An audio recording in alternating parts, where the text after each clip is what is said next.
I like to start every video with a cough because it reminds me that at any point I could die. So I need to live life to its fullest. It's a Stoic philosophy. I'm pretty sure every time Marcus Aurelius sat down to watch old corporate training videos, that he too was reminded that at any point he could pass on. Or some bullshit like that. I don't know. Welcome, everybody. It's your boy, John. This is the first video in a series of videos where we will cover some of the most obscure and beautiful corporate training materials that I can find on the internet. These videos bring so much joy to me. If I were to be KonMariing videos from the internet, these ones I would hold in my arms and look at them and go, you bring me joy. And then I would put them in a box and only watch them once a year. I don't usually sit down for hours on end and watch these sorts of things. The life in your eyes starts to drain after about 4 or 5 of them. So you really need to space them out. Here's the thing about these videos. Here's the thing. Here's the reason why I love these videos. These types of videos, these training videos, these corporate training videos are, I would argue, some of the most honest forms of content out there. Let me tell you why. So there's a certain point at which you're working at a company, right? Let's say, you went to school for something and you were really passionate about it. Let's just say like history or something. You were a history major or an English major or something in school. And then you go out into the workplace and you have a hard time finding something that truly aligns with what you studied in college.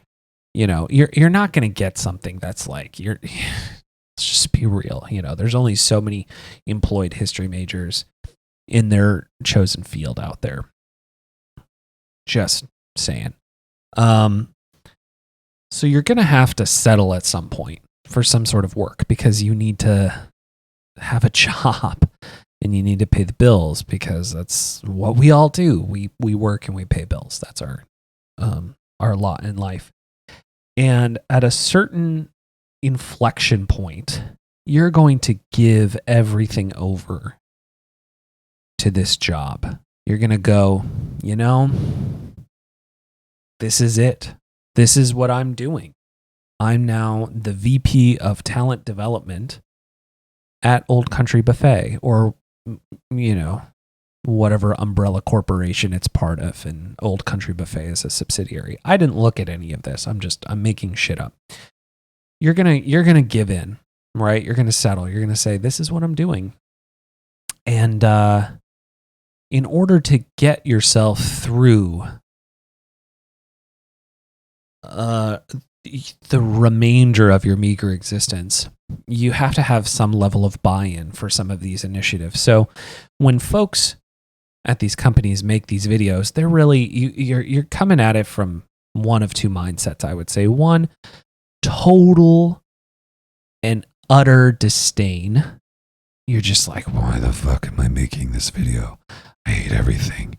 But the thing is like the video doesn't come out as well, I feel. If you do that, it's just not as tight.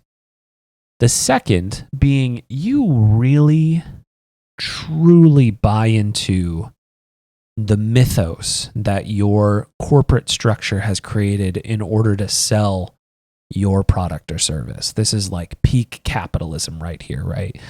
You've replicated your thing that you do, and it's solid, right? It's good. But you have to continue to hire people to do this thing. So then you have to train those people to do this thing over and over again. So you have to make a training video. And this is, I feel like, the folks making this stuff really believe in these training videos. So we're gonna watch one of the more infamous ones. This one has been parodied on the internet already, but we're going to watch it because it's an easy jumping off point, right? It's easy to make fun of this one. It's easy to watch this one and comment on it because it's so, like, the concept of this video is so just so peak capitalism that it's a joy, really. It's a joy to watch. The idea of this video, and I would assume because it says segment 3, I would assume this is part of a larger set of videos. And boy, folks, if you have more of these, I want to watch them. For real. I want to watch all of them. The idea of this video is to train a certain station within Old Country Buffet, and that is the carver in Old Country Buffet. For those who are not familiar, those who have never been in an Old Country Buffet, do they even have Old Country Buffets anymore? We're going to go look. We're going on a tangent. Oh, no. No, thank you. Old Country Buffet in Whitehall permanently closes as pandemic wreaks havoc on restaurants relying on self-service. I mean, buffets are not like the best thing to have during a pandemic. I'm sure maybe they still exist. I don't know. But anyway, Old Country Buffet is a chain of buffets here in the United States. If they are elsewhere, great. You can find one elsewhere. But I think they're exclusive to the United States.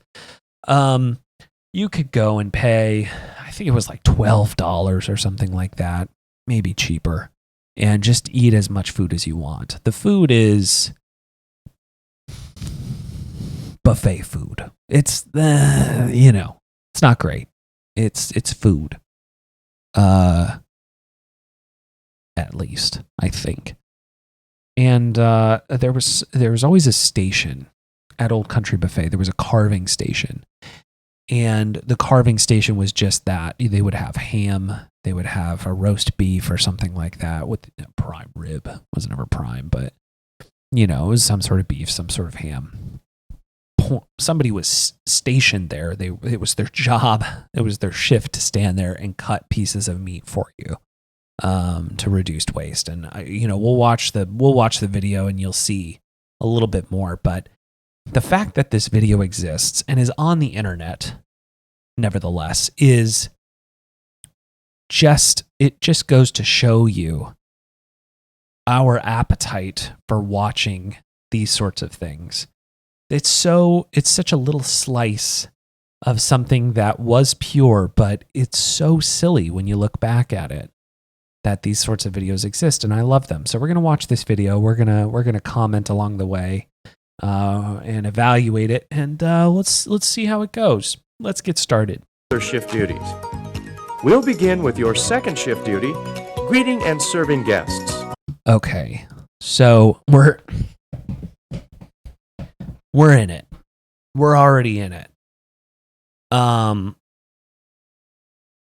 You're serving food. You have to greet your guests, which makes sense. That's a low bar. Like, hey, how's it going? Blah, blah, blah. But making small talk with your guests at the carving station, beautiful. Let's watch. Good evening. Find enough to eat today? Boy, I'll say. Well, that's great. Would you care for ham or beef? A little both, I think. All right. Making friendly conversations like this is a big part of greeting and serving guests. At other buffet-style restaurants, guests often feel they're on their own. Once they've paid for the meal, no one pays much attention to them. At Old Country Buffet, we work hard to make sure our guests never feel that way. Okay. It's been a little while since I've gone to a buffet, and I have to say, I don't think I've ever gone to a buffet with the hope that somebody would communicate with me. I go to a buffet because it's probably a last resort. I don't go to a buffet thinking, I had so many other options for quick service or sit-down dining, but I chose the buffet. You go to a buffet because they have snow crab legs, and you want to eat enough snow crab legs that you could potentially deplete the country of Norway's supply of crab. I think it's king crab there. It's not snow crab. It's a different kind of crab. That's not the point of this video. What I'm saying is, good decisions are never made when you go to a buffet. And you're there to just eat too much food. That's the whole point. Like, usually the food's not even that good, unless you're going to Vegas and they have one of those like 5-star, brunch buffets that cost, $120 per head. It's different. It's a different experience. You're going there to gorge in extravagance. Old Country Buffet, it's a different mindset. It's a different mentality. So yeah, I don't think I've ever gone to one of these and gone, man, I hope people talk to me while I grab food. It's the last thing that I would expect when I go to one of these things, but nevertheless. As a carver, you spend a little more time with guests and other team members. That means you have a great chance to make them feel welcome and appreciated. By greeting the guest warmly and holding brief conversations as you serve them, you say to our guests, "We're glad you're here." Let's take a closer look at greeting guests. It's nice. Every conversation you hold with a guest should begin something like this. Good evening. Or, Hi, how are you? once you've greeted the guest, I like that as a company, they have to standardize and give examples for how to greet people. If you think about it, it's a really mundane thing. You know how to say hello to somebody. You know how to, if somebody approaches you, how to be like, "Hey, how's it going?" or "How are you doing?" But you'd be surprised, having worked in retail and in the industry for a number of years before I got into the role that I'm in right now. You have to be real specific about what delivery you want your employees to give. There's a certain vibe, that you're going for. And if you're in a tightly controlled environment like this, you got to give examples. You got to be, this is specifically what you're going for. Cuz that's the vibe that they're putting out there. It's the buffet. It's that buttoned up, this is how we do things. Which is so funny because you don't think about buffets like that. You don't think about buffets as this tightly controlled process, right? It's a fucking buffet. Like, there's kids running around. There's some dude who's hoarding all of the roast beef. For whatever reason, there's never any mashed potatoes. And you just don't think, wow, corporate standards, whatever. But this is where we're at. So they give examples of how to say hi to people. It's both silly, but also I appreciate it. start a brief conversation. Try asking a question the guest can answer in a sentence or two. You might ask something like this. Is it still hot out there? Or this. Did you catch a game last night? Or this. Have you tried the lasagna? It's my favorite. Don't forget to hold quick conversations with our younger guests, too.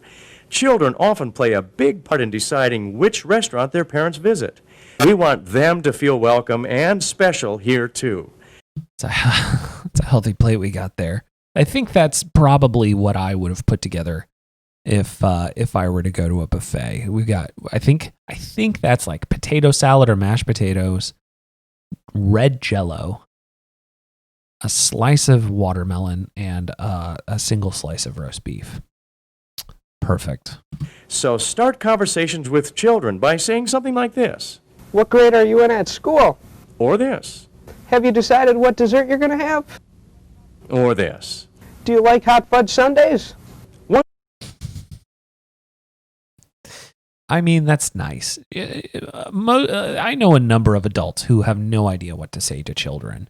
I have a child myself, and oftentimes I don't necessarily know what to say. Mostly because, like, you don't know how the kid was raised. Like, we raised our kid, and we just talked to her like a normal person because she is a normal person. She's just an adult in training, right? So we can say things to her. But like, you don't know where kids are at, you know, like, hey kid, what are you playing Fortnite later or something like that? You just don't know. So it's good. They gave some example. That's nice. This is fine so far. Once you've held a brief conversation, it's time to move on to the second half of this shift duty, serving the guests. Begin by asking, Would you care for some ham or beef? Ham, please. once guests have chosen what meat they want, Narrow the choices. Would you care for some ham or beef? You get open-ended question, but narrow choices. you'll carve a slice of it. Exactly what size of slice you will serve will be a judgment call on your part, unless the guest makes a special request. This is an interesting piece of psychology right here that they have going on. This is very interesting, and this is quality control on the part of the corporation trying to save cash on food, trying to control their expenses, right? But also reduce waste. It's very interesting when you think about it from this perspective. You know, it's against the interests of the company, Old Country Buffet, to waste food, right? Because they have to pay for it. And then, you know, you want to maximize your dollar as much as possible. So you don't want to give too much, because then you're just going to end up like throwing all of it away if the guest doesn't eat it. And you're not getting as much profit on it. But also, you want to give too little and potentially spoil the customer experience, because then your customers aren't going to come back, because they're always going to be like, man, they always stiff me on the meat. It's interesting. This is interesting. We don't limit the can have. We do, however, manage it to reduce waste. Here are some guidelines for knowing how much meat to serve a guest. When your guest's plate has very little What a plate. My God. on it, carve a full cut. Lay it over the bare portion of the plate. Children usually prefer smaller portions. It's an interesting observation. Children usually prefer smaller portions. That's interesting. Not because it's seen as a preference. It's not like they're smaller people and need less calories. Carve them a smaller cut. Place it on an open section of the plate. If your guest's plate looks like this, a quarter cut or a half cut of the meat the guest requests. Sometimes guests will tell you exactly what size of cut or number of pieces they want. Other guests will ask you to carve a slice thicker than our usual dime width. These guests all feel they're getting more when getting a thicker cut. Actually, the thin cut ensures them a tender piece of meat, which is why we carve dime thicknesses. Dime thicknesses. So they're probably going with a cheap cut of meat. Interesting. We're not dealing with prime rib here. This is not prime rib. This is a round or something like that. If a guest asks you, I'd like a half-inch slice of that roast beef, please. say something like this. I'd be glad to carve you that. Thinner slices are more tender, though. Would that be all right? You can always come back up for more. Okay. Of course, if the guest insists on a thicker slice, honor the request. See, here we go. So it's portion control. It's, at the end of the day, you're going to give in to your customer's requests, but there's some light pushback, because you don't want to go through your meat as quick. You want to spread it out as much as possible. You want to have enough for each customer. Every round of meat that you got to roast, it's more money. If you can spread that out for a longer period of time, it's more cash. So folks get their fresh carved meat, whatever the hell that is. They get the experience, but you save a little bit because you don't have to make more food, right? So it's interesting. No matter what the topic of your conversation has been or what size slice you've served, you will end each guest contact with the same phrase. How's that for you? That's fine, thanks. Asking, how's that, makes sure guests are happy with the slice they received. If they're not, or if they also want a slice of a different meat, you can correct the situation promptly. Open-ended question. Another open-ended question. How's that for you? It gives it puts the onus on the customer to come up with something to say. You're not asking, is that good?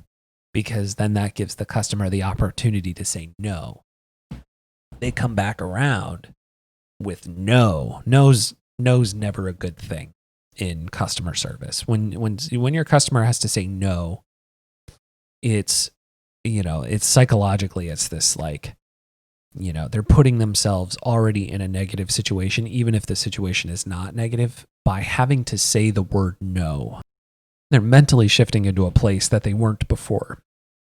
You want yes, you want this flow of like happiness, right? And by saying, how's that for you?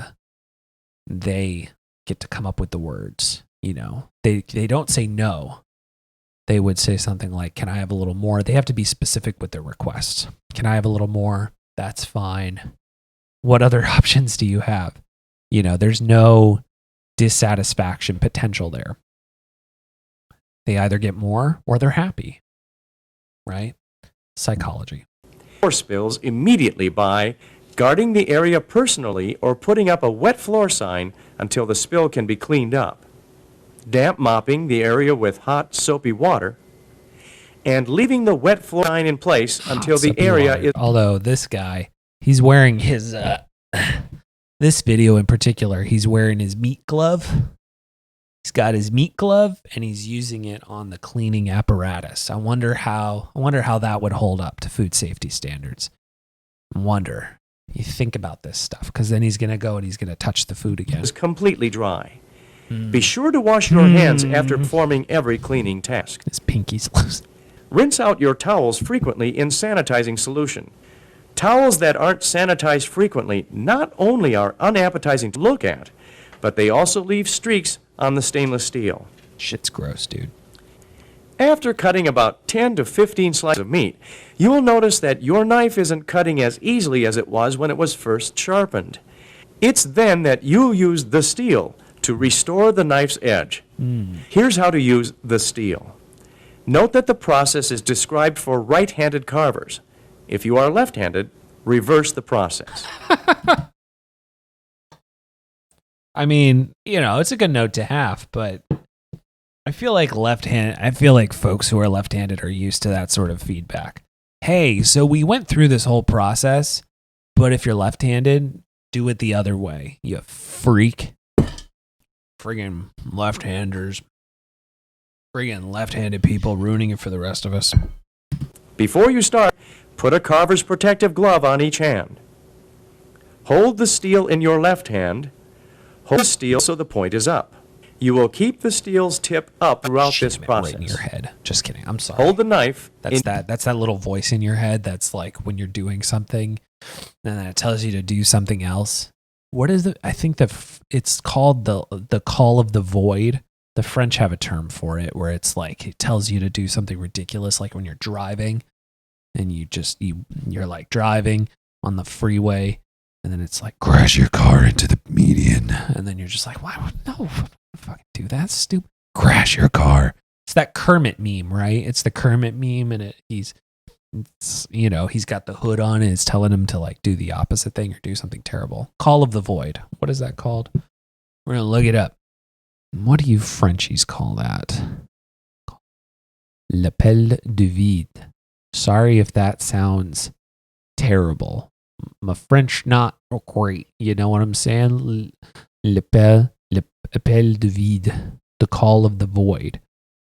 It describes the impulse to hurl yourself into a void. This is where it's just, I saw the thing come up and it's just right into his head. Anyway. Before we leave your shift duties, let's take a minute or two to look closely at something you need to be aware of every minute you're on the job. Safety. As a carver, you work in an area with a high potential for accidents. Sharp knives, grease from the hand, and the rush of a busy shift can sometimes combine to create a disaster. Treat your knives with respect. They are razor sharp, honed to an edge that cuts through meat with only a little pressure. Unfortunately, it doesn't matter to the knife if it's cutting through a ham or your finger. Don't grab for a falling knife. Let it hit the floor. In your haste to prevent it from falling, you stand a 50-50 chance of grabbing the blade, not the handle. Because you have to work harder to get a dull knife to cut, the chances of cutting yourself or a guest are much greater. Who cut? Fine. Dude, can you imagine? Can you imagine you're at the cutting station, you slice a piece of meat and you just take a cut out of the guest? I wonder if that's ever happened. Probably not, because they have wonderful training videos like this. Can you imagine? Tragedy at the old country buffet. A man was struck down by a rogue carving knife. There was little they could do, and none survived. Be terrible. Finally, be aware at all times of where the guest's hands are. Without realizing it, guests may move get their your hands hands off in the my path carving of your station. knife. And there we have it. That's it. It's amazing. It's an amazing, amazing video.